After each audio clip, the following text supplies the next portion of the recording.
நீங்க ஒருபோதாவது இப்படிப்பட்ட ஒருவரை சந்திச்சிருக்கீங்களா? அவர்கள் எதுவும் பேச மாட்டாங்க. தங்களைப் பற்றி விளம்பரம் செய்ய மாட்டாங்க. யாரையும் இம்ப்ரெஸ் பண்ண முயற்சி செய்ய மாட்டாங்க. ஆனா, அவர்களோட அருகில் வந்தவுடனே உங்கள் மனசு மெதுவாக அமைதியாகிவிடும். உள்ளே ஒரு விளக்கமில்லாத நம்பிக்கை உருவாகும். ஒரு மரியாதை, ஒரு ஈர்ப்பு. அவர்கள் என்ன செய்கிறார்கள்? அது எங்கிருந்து வருகிறது? யோகானந்தர் சொல்கிறார், உண்மையான காந்தத்தன்மை என்பது வெளிப்புறக கவர்ச்சி அல்ல, அது ஆன்மாவின் ஒளி. நாம் பலர் வாழ்க்கையில் கவர்ச்சியாக இருக்க முயற்சி செய்கிறோம். மற்றவர்கள் நம்மை விரும்பணும், நம்மை மதிக்கணும், நம்மை கவனிக்கணும். அதற்காக நாம் நம்மை மாற்றிக்கொள்கிறோம். நீங்க யாரோ ஆக வேண்டியதில்லை. நீங்க யார் என்பதை மறந்துவிட்டீர்கள். இந்த பிரபஞ்சத்தில் ஒவ்வொரு மனிதரையும் சுற்றி ஒரு ஆற்றல் களம் இருக்கிறது. அது எப்போதும் மாறிக்கொண்டே இருக்கும். உங்கள் எண்ணங்கள் மூலம், உங்கள் உணர்ச்சிகள் மூலம், உங்கள் விழிப்புணர்வு மூலம். அதனால்தான் நீங்க விரும்புறத நீங்க கவர முடியாது. நீங்க யாராக இருக்கீங்களோ அதையே ஈர்க்கப்படுவீர்கள். உண்மையான காந்தத்தன்மை என்ன தெரியுமா? மன அமைதியடைந்த ஆன்மாவின் சீரான அதிர்வு. அது ஒரு இருப்பு, ஒரு சைலண்ட் பவர். எந்த காரணமும் இல்லாமலே மற்றவர்கள் உங்களை நம்பத் தொடங்குவார்கள். ஏன் தெரியுமா? உங்களிடம் பயம் இல்லாத ஆற்றல் இருக்கும், மதிப்பீடு இல்லாத இடம் இருக்கும், உள்ளே குழப்பமில்லாத அமைதி இருக்கும். நீங்க தினமும் தியானம் பண்ணலாம், மூச்சை கவனிக்கலாம், மந்திரம் சொல்லலாம். ஆனா, உங்க மனம் இன்னும் ஒப்பிடுகிறதா, எதிர்பார்க்கிறதா, காயமடைகிறதா? அப்படின்னா அது தியானம் இல்லை, அது ஒரு பழக்கம் மட்டும்.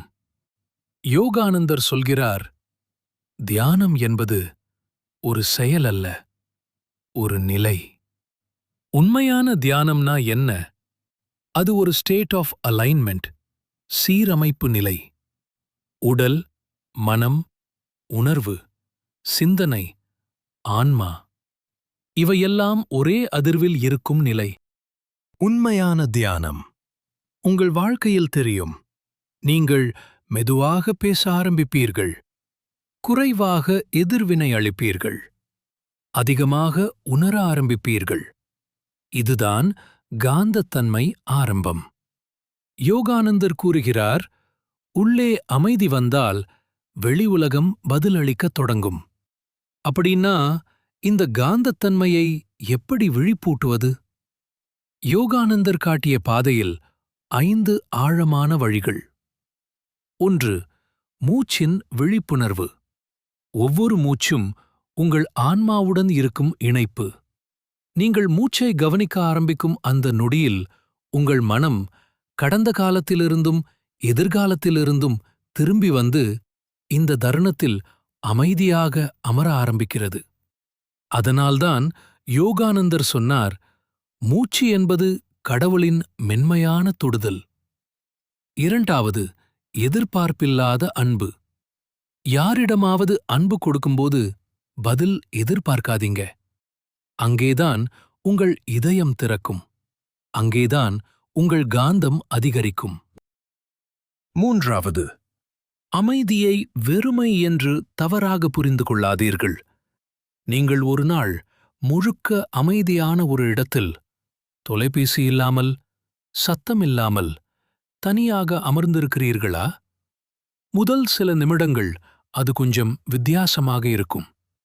மனம் சத்தம் போட ஆரம்பிக்கும். பழைய நினைவுகள், நாளை பற்றிய கவலைகள் எல்லாமே மேலே வரும். அதனால் பலர் அமைதியை தவிர்க்கிறார்கள்.